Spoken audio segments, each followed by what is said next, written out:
Welcome, everyone. What we're watching, episode 34. We have finally made it. 34 episodes. Woo! This is our what episode? Is this our LeBron? This shit 34. That's the Bo Jackson. The Bo Bo knows Jack. how. Bo knows horror movies. And folks, if you are younger than say 35, you will not get that reference. At all. Is it 35? Might be older than that. I mean, yeah, but at this point, I don't think a lot of people really know Bo like they should know Bo. But I mean, if we want to go in the way back, he used to have a cartoon with Michael Jordan and Wayne Gretzky, Wayne Gretzky, that was the All Stars or something like that. Yeah. something like that, something like that.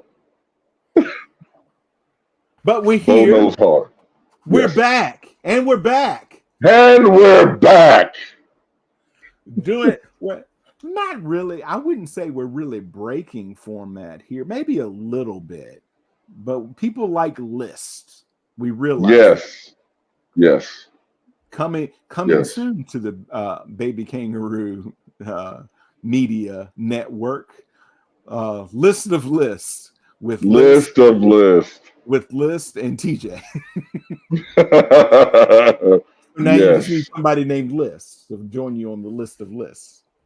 I will find a list to add to that list show. I'm just saying. These are things coming, folks. Get ready. And we're back. That's right. So today it is the spooky season, as I like to call it. And so we're doing our top 5 scary movies. So this is 5 apiece plus some honorable mentions if you want to. Didn't necessarily make the top 5, but if you were going to do a 10, 15, or a 20 list, they would definitely be on it, is what I would say. Okay. So I made this as fair as I could. I went to the random generator. All right. And I put in both of us and numbers 1 through 10, since if we both have 5, we'd have top 10. And it said that you would go first and we would alternate that way. Like I said, made it as fair as I could. If it had said I would have gone first and we could alternate from there. No, I'm cool with it. What I am going to do is let the fans know that you're watching what we're watching now, and this is recorded live. I'm about to take this thing off my throat because it is slowly but surely restricted. It was cool when it was on my face, but before we go much further, I got to take it off. So give me 1 second. So what we're going to do is we're going to go back and forth as TJ takes that off. We're going to go back and There you forth. go. He's going to say his number 5. We'll talk about that. I'm going to say my number 5 now. All right. Let's say that I'm making it up. This is not on my list, but Okay. if it happens, big scary killer clowns from outer space. All right. Let's say that was your number 5 and it was my number 3. All Okay. right. We'll talk about it some when it's your number 5 and some more when it's my number 3, if that's cool. So I'm for all that. right. I'm for that. So let's start out with your number 5. Hit me with your number 5.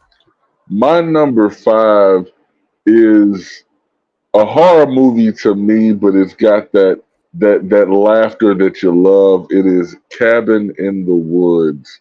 This film stars a young Chris Hemsworth. Yes, that's a young Thor. And he and a group of friends go for a trip to a cabin in the woods. And what we find out in this film is that the horror movie trope of the cabin in the woods is actually a part of a much larger agreement between humans and titans. And it is a great film. Nice. Again, it hits on all the horror movie tropes that you love. The friends, the stoner, the athlete, the cheerleader. It hits all of them. And again, it's Thor, so why wouldn't you want to see it? Yes, that's Cabin in the Woods. All right. Interesting. Have not seen it, but most of these I I don't like scary movies. Number Gotcha. me, I normally would not, if you had said this, I normally wouldn't have never put this on my list. But when I was a kid, I saw the trailer. It scared the hell out of me just for the trailer. And then I had a spooky dream where everybody in my life, cousins, teachers, grandparents, are all pushing this movie on me. That you got to see. I don't want to see the film. No, you got to see it. I don't want to. And then I was forced to see it later on by my sister and my aunt. From 1986 is a little movie called April Fool's Day. That movie scared the hell out of me. And if you ever seen it, I mean, it's just a silly film, and it's about like a big April Fool's joke. Nobody really dies and all of that, but just scared the hell out of me. And that's what I think of when I think of it. So that made my top 5. I can respect April Fool's Day making your top 5. That was one of those. Every once in a while, people will say what they say. There are horror movies that just catch you, and April Fool's Day caught you, man. I'm with that. I'm with that. So as we get ready to transition to our number 4 spots, I do want to say this for everybody who hasn't taken a listen to the most recent episode of the Joey Harris Show. It was a takeover by Nan Feeding and myself called Cut the Check. So I need to remind all these studios that we're showing love to cut the check. Now, number 4, I'm looking at a film that came out in the early 2000s. Can't exactly give you the date, and that's okay. But it changed the game just a little bit, and it was called The Ring. All I got to say is Samara, 7 days, and you know exactly what's going on. So the reason I chose this film in the number 4 spot is because I wanted to make sure that it got a little bit of consideration because it actually did spook me a little bit. So the first time that I'm getting ready to watch this movie, I'm getting ready to watch it on Divd in my dorm room in the Commons. I can say that, and I'm not saying too much. So I'm in there by myself. It's dark as all get out. It just so happens that the light outside of my apartment in the hallway was also out, so it's exceptionally dark. And then I go to watch The Ring, and that first girl who gets took, when they show what her face looked like when she died, when you're talking about literally being scared to death, yeah, that's The Ring. If you don't know anything about it, and look, it was a little inspiration for a movie that's going to get an honorable mention a little bit later. So that's The Ring. Quick story about The Ring. When Adam Carolla was doing Loveline with Dr. Drew, the radio show, he was living alone, had one of the first like HD TV, the huge ones delivered. Right. And was watching that on a Sunday night before he was going in to do the Sunday night Loveline, and the power went out. And he's like, oh, well, I was going to leave in 15 minutes anyway, but he was in the middle of a scary section of The Ring. Okay. Right. Well, he just goes ahead and leaves. He does the show. He comes home and the power's still out. So he just goes to bed. He doesn't have to get up at a certain time. At like 4 a.m, the power comes back on, and that HD TV like set back on, and he's hearing, and he's like freaked out.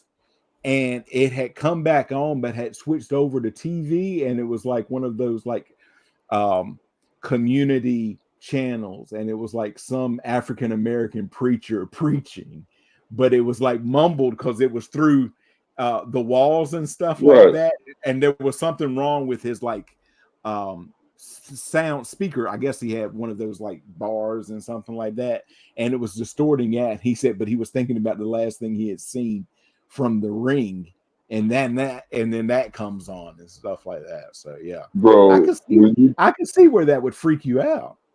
It'll definitely trip you because again, if you've never seen what a person's face looks like with the way they portray it in that film, when you're scared to death, it is absolutely trippy. But to your story, I could imagine, having seen that film and know what it's about. If the power's out and all of a sudden the power turns back on, where it's just the picture of the whale on the screen and Samara's coming out, yeah, that'll make you lose it because you've been without power for 8 hours and that's the first thing you see.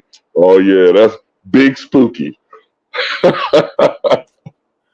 Well, my number 4 film, also from the early 2000s, and I didn't see it till like 3 or 4 years later. But it was one of those genre defining, let's change things up again, so much so that they're still reaping the rewards and the benefits from it with sequels occasionally. From 2004, Saw.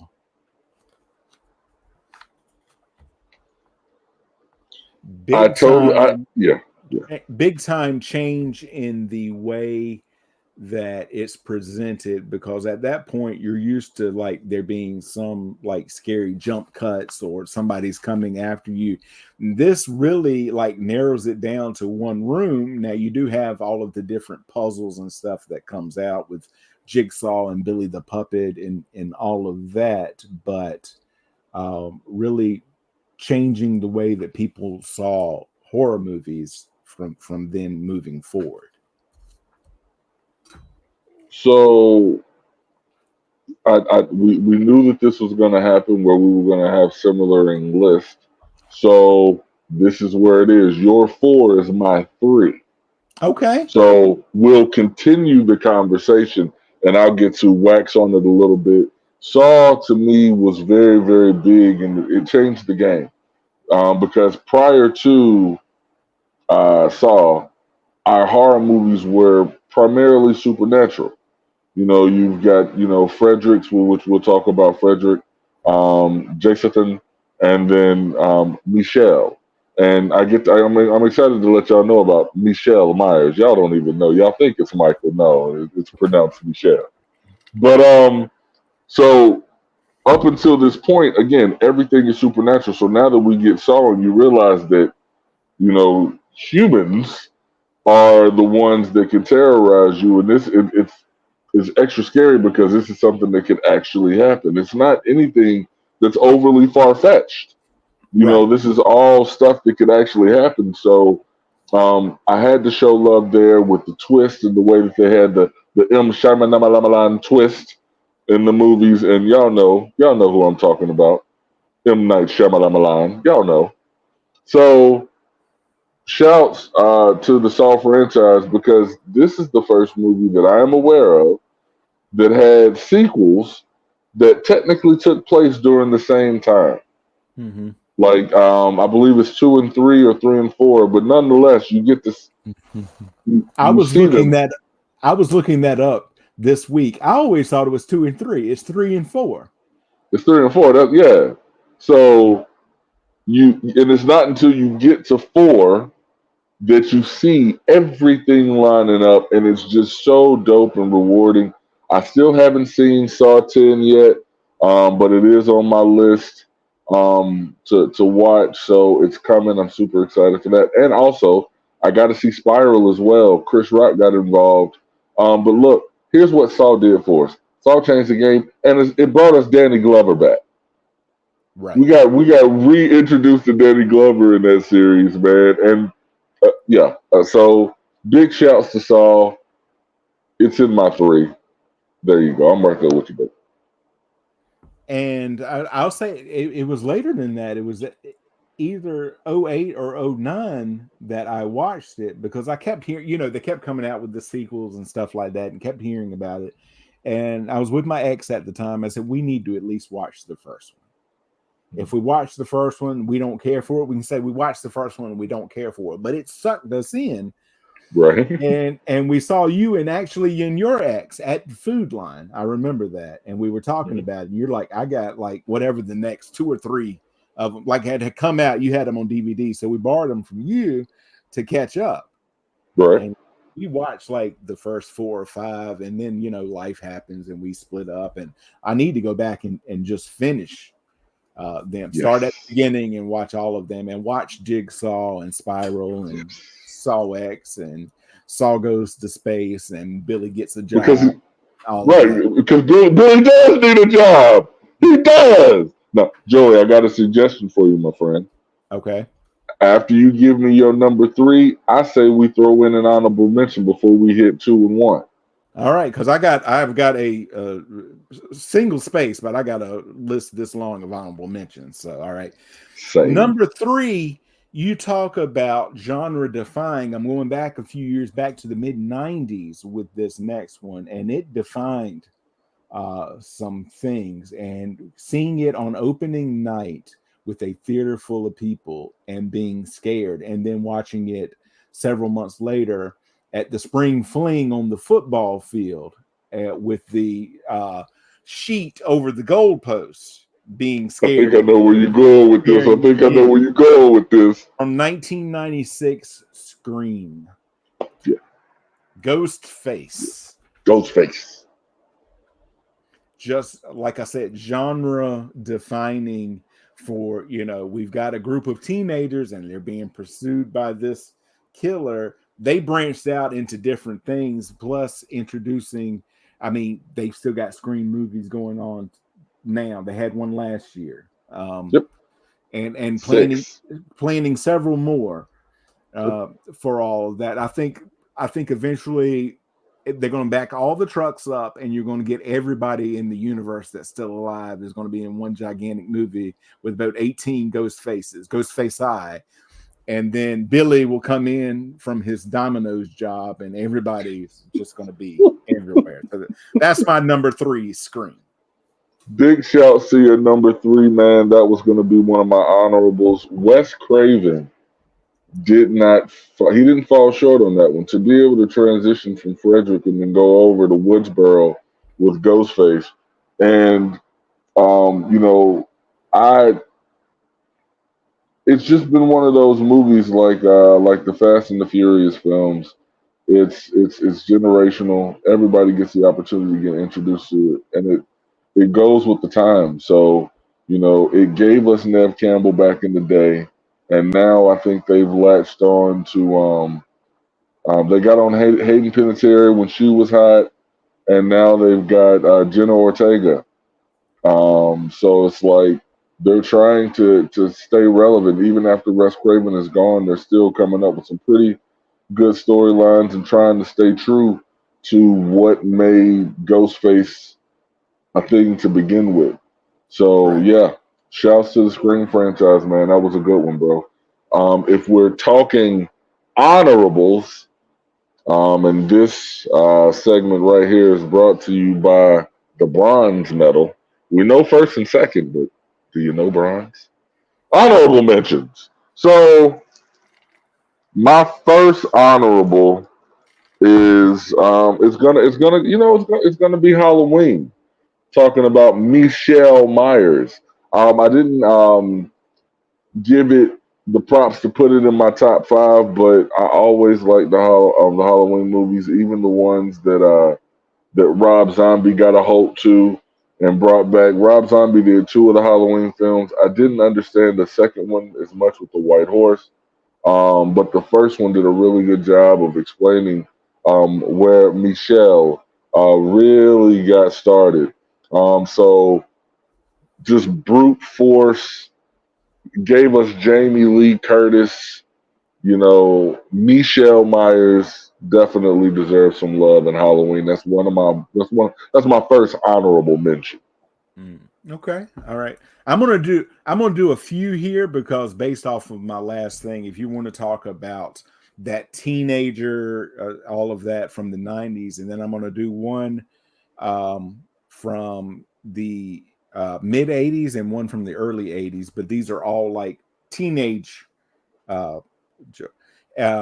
children. And the first one is right in there with the Scream movies. I saw the first 2. I think after that they branched off and did more, but I didn't see any of those. I Know What You Did Last Summer, from Kevin Williamson and all of that. So great psychological films. Like, why are they doing this? And you're like, oh yes, I know why they're doing this, because I know what they did last summer. It's right there in the title. And then this next one, they just had so much fun with it. And like I said, I watched the first 2 and then they kind of branched off again. Urban Legend. was great. More about kids in college and about urban legends. Plus, it had Robert Englund from the Nightmare on Elm Street films in kind of an extended cameo role from that. Going back to the early 80s with this one, the second movie I ever saw on home video. This shows you my family like showing me all these scary movies. Right. And this goes into the trope of babysitters in distress called When a Stranger Calls. When a Stranger Calls. Yeah, and I'm He's talking in about the house. Yeah, I'm talking about have you checked the children? And the call is coming from inside the house. This is the one from the early 80s, folks. And if you want to talk about scared and like, do I ever want to babysit anybody again?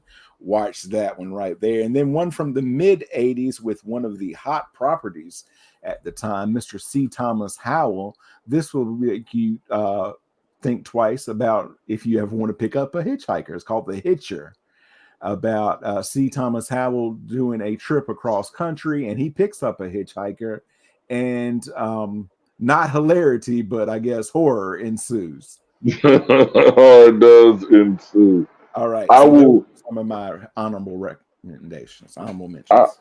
I will give you a couple more of my honorable mentions before I lay down the number one spot. Okay. Because again, the honorable mention list is meaty. It's definitely meaty, and I feel like a lot of the names that usually get mentioned in horror movies are in my honorable mentions because my palate has matured. Okay. Over time, but I do want to say for the number two spot, I have The Conjuring. In my mind, and I don't say The Conjuring universe, right? Because that's a lot. That is a lot because you're talking The Conjuring, The Nun, Annabelle, like that's a lot. Yeah. And there are some misses in there. Sure. Yeah. You can't bowl a strike every time you bowl. That's why you bowl though. Well, but if you did, that would be like a perfect game. And I don't know that any franchise has had a perfect game when it comes to, all of the properties released. Closest that I'm going to give, I gave love to back with the last one and Saw.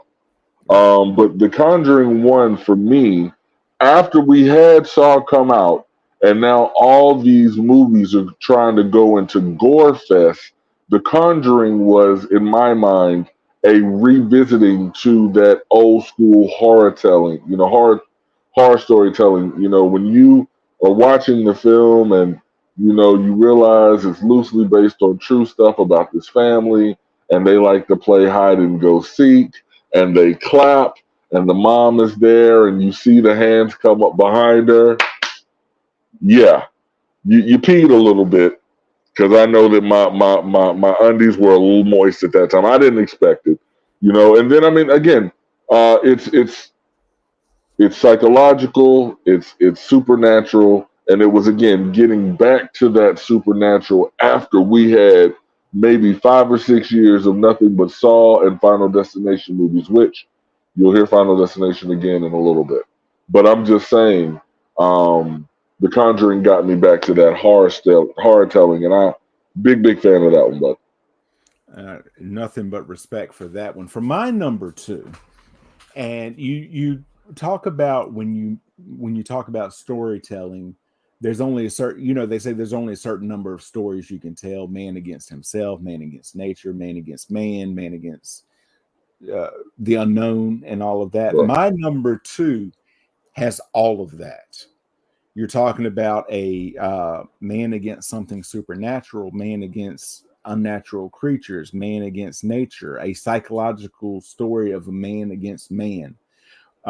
When you have people inside a very confined space that seems big, but it's confined, and there are things outside and it's unknown and all of that. And how do you escape from that? And even if you do, how do you escape from yourself? From 2007, The Mist. Yeah. Because you've got these people in this grocery store and a mist settles in and you don't know what's happening, and people go to leave and they're getting grabbed by these monsters, and where did it come from and what is happening, and these people finally escape, and then we're going to go as far as we can, and then that ending. Yeah. And Yeah. everybody, and so I even talked about it the other week. Somebody was watching it on social media, and I said, yes, I meet any new group that I meet, I always say, listen, if we get into a missed situation, let's wait 5 minutes before we take any drastic steps. Just give it a minute. Just give it, 5 minutes. Hell, let's give it 30 minutes, See if the wind pushes it on just a little. Because everybody knows the ending, right? But do you know what I always come back to? The old woman in the back. Well, you can't say we didn't give it a good shot. Best one-liner ever. And they're all like, you know what you got to do. Bro, go ahead. Yeah.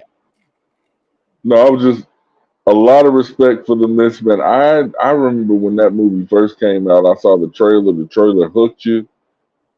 And that was one I owned on Div and never had to open because streaming started to become a thing. So it's just like I had it on DVD, but I always watched it on streaming. But again, top notch with that one, man. Good stuff. All right. Before we get into another, like either honorable mention or your number one, folks, I feel like this is a good time to say that what we're watching is brought to you by TJ's habit of throwing extra emphasis on or off of certain words. So this is my opportunity to explain what is going on. Divd means DVD. I figured most people would get that. Michelle Myers is Michael Myers. And he was trying to say M. Night Shyamalan. Now, he is not putting disrespect on anybody's name. He's putting extra respect on it when no one asks for extra respect. Nobody wanted it, but I'm offering it every time. So much respect. Anybody who knows me knows I love all of the M. Night movies. I just want to make sure that I put all the respect on his last name. I feel like this is like the Dunder Mifflin, the commercial. What is it at the end? I always say it wrong, but it's like unlimited paper in a paperless world. In a paperless world? Yeah. But yeah, again, paying respect to Michelle Myers. And now that I'm getting into a couple more honorable mentions, this is where I'm going to show love to one Frederick Krueger. Say what you will about the storyline, and it was funny.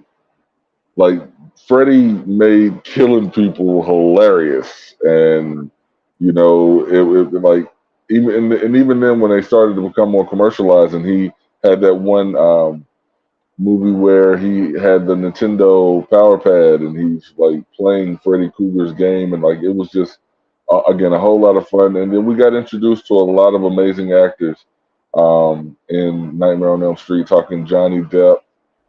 We got some Lawrence Fishburne,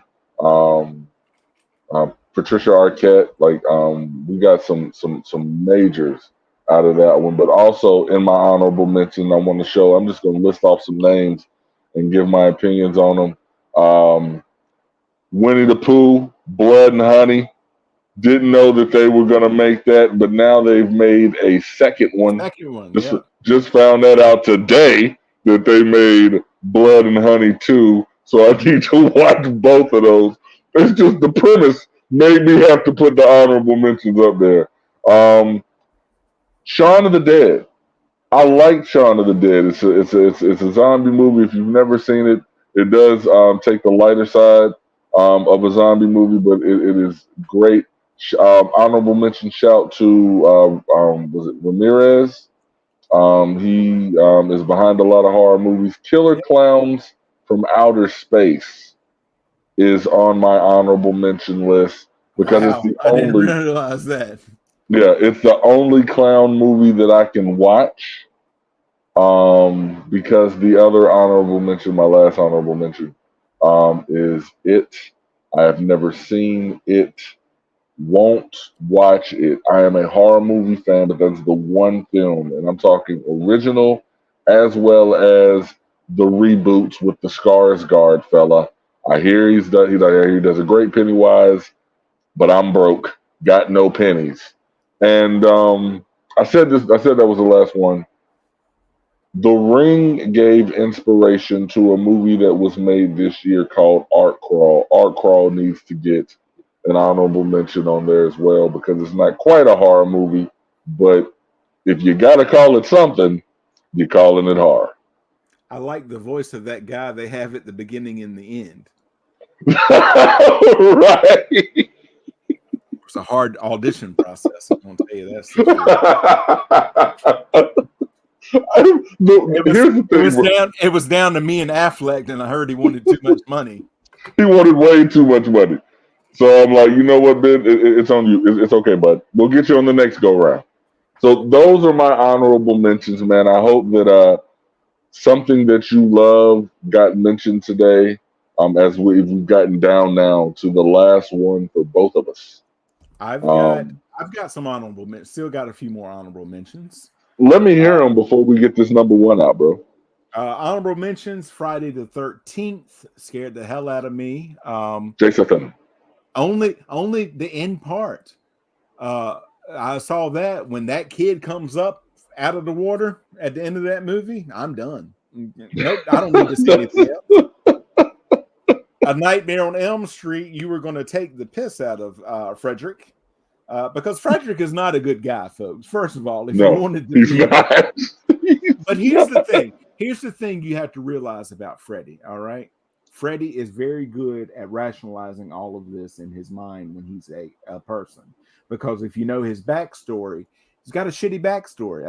I get it. But as somebody once told me one time, when dealing with these people, yes, your backstory is shitty, but you know that what you're doing is bad. You cannot justify it because you know how bad things happen.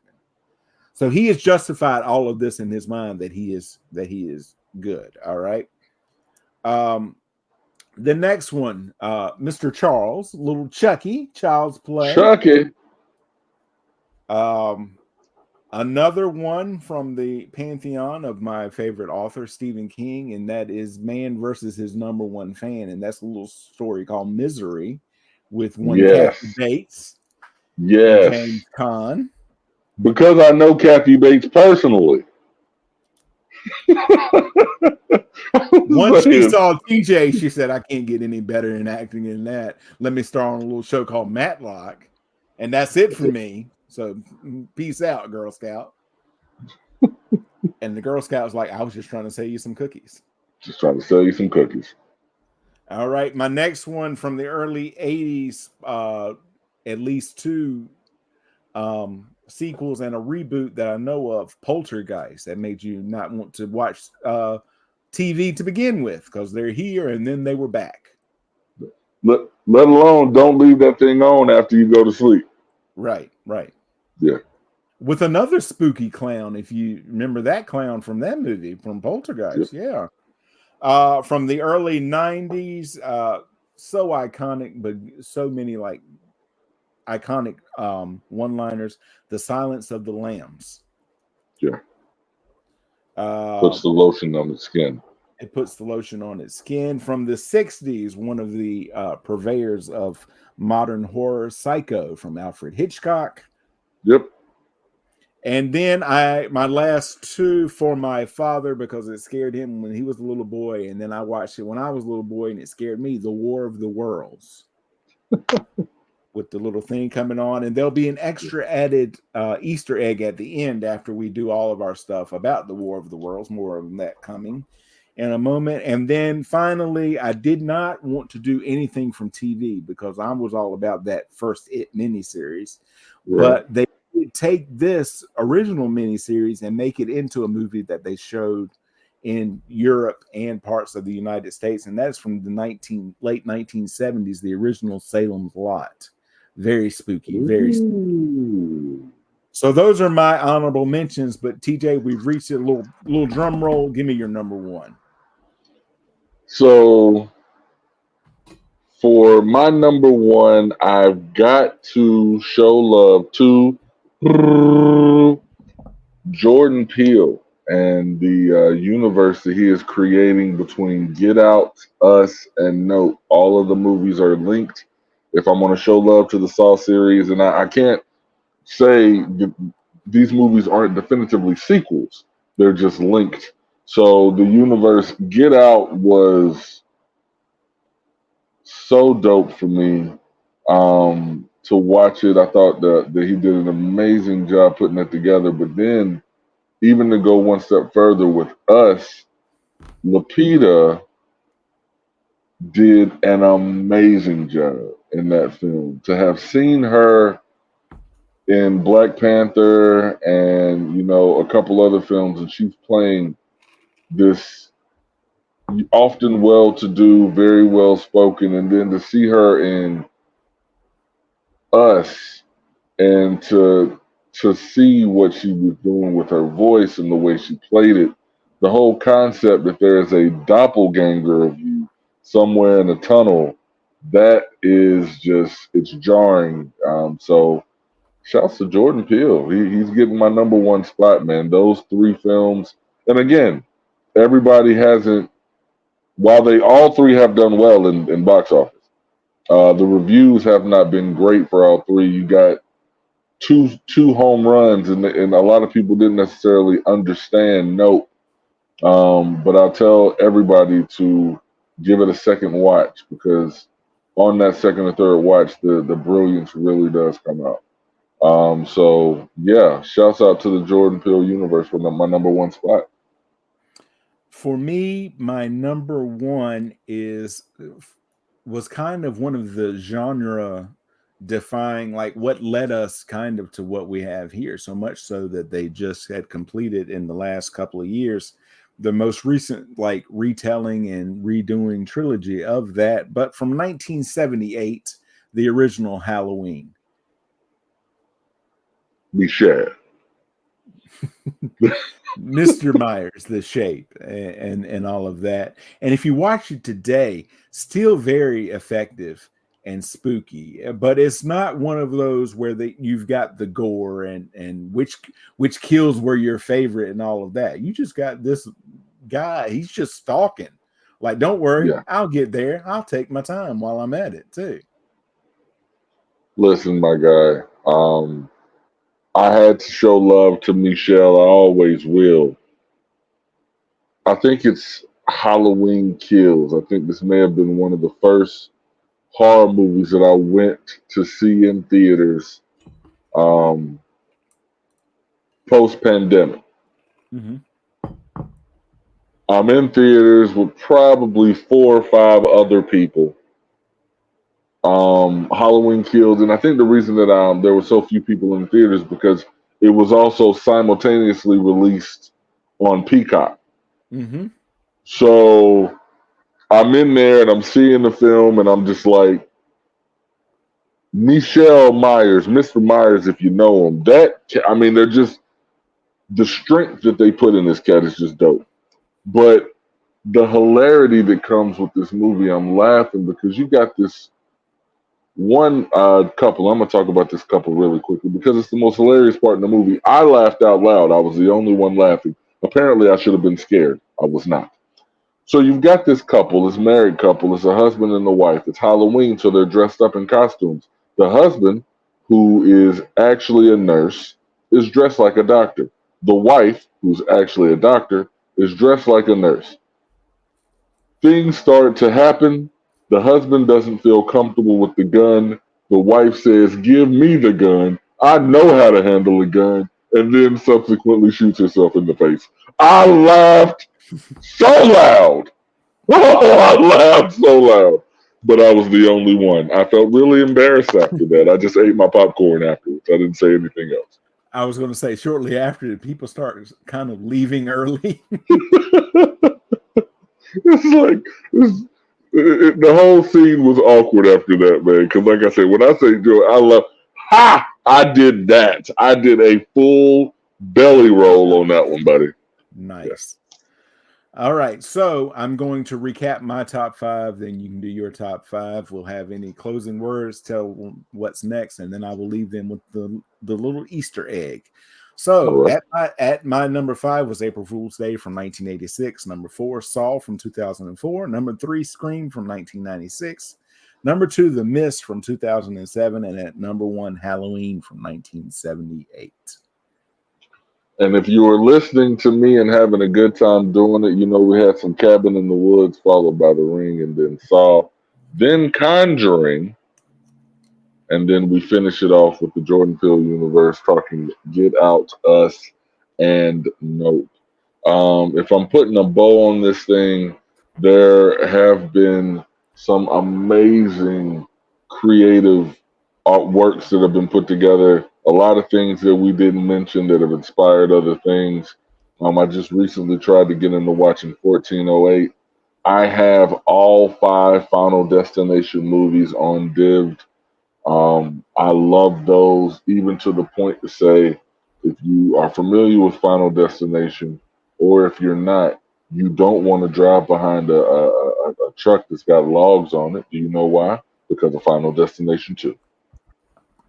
Right. And if you're talking about good storytelling, let me tell you, watching those films and realizing what you realize at the end of the 5th one, the twist at the end of Final Destination 5, if it doesn't blow you and leave you completely satisfied and ready to smoke a cigarette, then I don't know what your taste in film is. But this has been what you're watching now. I enjoyed this, Joey. I enjoyed the list, man. What can I say? We'll have to do a list episode again soon. Yes. If you have a list, let us know in the comments below. When you subscribe, hit those comments below. But do you want rom-coms? Huh? Do you want sports movies? Do you want comedies? Huh? Tell me what you want. Top 5 things that TJ has been in. Right. Feel like our lists are going to be very similar. It's going to be so similar, bro. So similar. And the hilarious thing is, The Odd Couple would be on my list. Absolutely. You played Vinny. Don't tell me. Hey, listen. You bring The Odd Couple. I come with Annie. That's what's up. You're never fully dressed without a smile, people. Eventually, it gets down to, you know him best as Joe the policeman from the What's Going On episode of That's My Mama. We dig in so deep. We know him best. I didn't know TJ was that old. He's looking good. He's looking good these days. They say, but it does not crack at all. Oh, he is the next Morgan Freeman, bro. He's just going to be looking just the same forever. I'll take that. I will take that because, I mean, that man has been old since I've been alive. He is still let me tell you, this week they've been chopping up on TikTok. I get 2 or 3 every day. The movie Driving Miss Daisy. And he looks to be 85 throughout that entire movie. And that movie is 35 years old. That's what I'm saying. That's what, like, some people just got it. And I guess whenever you reach a certain age, you can just pause time. Either that or he became a vampire at his late age, you know, because you're just stuck at the age that you are whenever you turn. That was a horror movie reference. That's true. You've long said that, though. Yes. Back in elementary school. You know, Mrs. Smith, you stuck at the age that you turned when you're a vampire. TJ, we're doing math. I just wanted you to know. Oh man, that has been my message for years. You've long said that. Long said that. Hit the subscribe. Hit the bell. We're having fun here.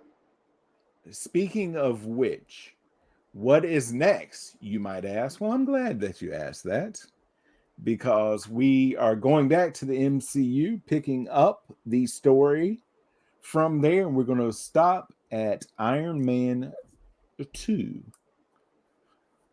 Terrence Howard is out. Don Cheadle. Place, we have the lovely Don Cheadle. The cheese. As his friends call him. We are introduced to the lovely Scarlett Johansson. Yeah. Who's going to stick around for a while. Yeah, she is. She's cute. Around. Can I say that? I can say that, right? You can say that. She is cute. That's not. She's cute. She's cute. Don Cheadle's cute. Don Cheadle's cute. He wouldn't be doing what he's doing if he wasn't. I wouldn't kick Robert Downey Jr. out of bed for eating crackers. Even with the I don't know how he gets away with the beard designs that he do. I can't. Oh, he got some serious edging. Right. He made what Doctor Strange does okay. Benedict owes Robert Downey some love. Absolutely. So there's that. Then we will go back to continuing through the first season of Community. But folks, listen, anything you all would want us to cover, we don't care. We'll cover it. Just put it in the comments. Just put it in the comments. In exchange for one thing, there's a caveat to this. You have to subscribe. If I can say, the first show that we review that is a fan suggested show, I don't know what I'm going to do, but I'm doing something. Because that's going to be a big episode. Absolutely. The first fan suggested episode. I want it. Give me something that you don't think, you know what? Give me Golden Girls. I haven't watched it since I was a kid. Give me Golden Girls. I'll bring it back. I know y'all some Golden Girl lovers out there. I'll talk about Blanche for days.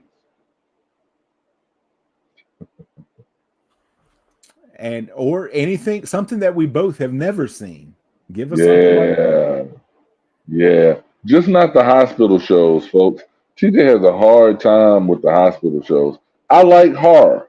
I can watch Jigsaw do his thing. But if you tell me I got to watch this doctor do open heart surgery, I lost it. It's real. I can't do the real. I can only do the fictions. Which means that's the first thing they're going to recommend. That's the first thing they're coming back with. Watch ER, you son of a bitch. I'm sorry. Looks like somebody wants to watch a little Grey's Anatomy.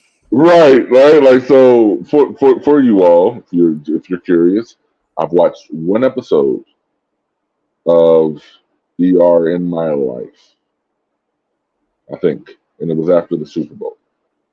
Okay. Several years ago. Yeah. There's no harm in that. But I promised it. We talked earlier about the War of the Worlds, and this time Easter egg reminds me of that. And there was many years ago when they had radio dramas. The CBS Mercury Theater on the Air did a version of War of the Worlds where they pretended like it was real and it was happening. So I'm going to leave you. I'm going to quote what Orson Welles said at the end of that, and then we will talk to you all next time. So we'll go off after that. So here we go. This is Orson Welles, ladies and gentlemen, out of character to assure you that the War of the Worlds has no further significance than as the holiday offering it was intended to be. The Mercury Theater's own radio version of dressing up in a sheet and jumping out of a bush and saying boo. Starting now, we couldn't soap all your windows and steal all your garden gates by tomorrow night. So we did the best next thing. We annihilated the world before your very ears and utterly destroyed the CBS. You will be relieved, I hope, to learn that we didn't mean it and that both institutions are still open for business. So goodbye, everybody, and remember the terrible lesson you learned tonight. That grinning, glowing, globular invader of your living room is an inhabitant of the pumpkin patch. And if your doorbell rings and nobody's there, that was no Martian. It's Halloween. See you next time, folks.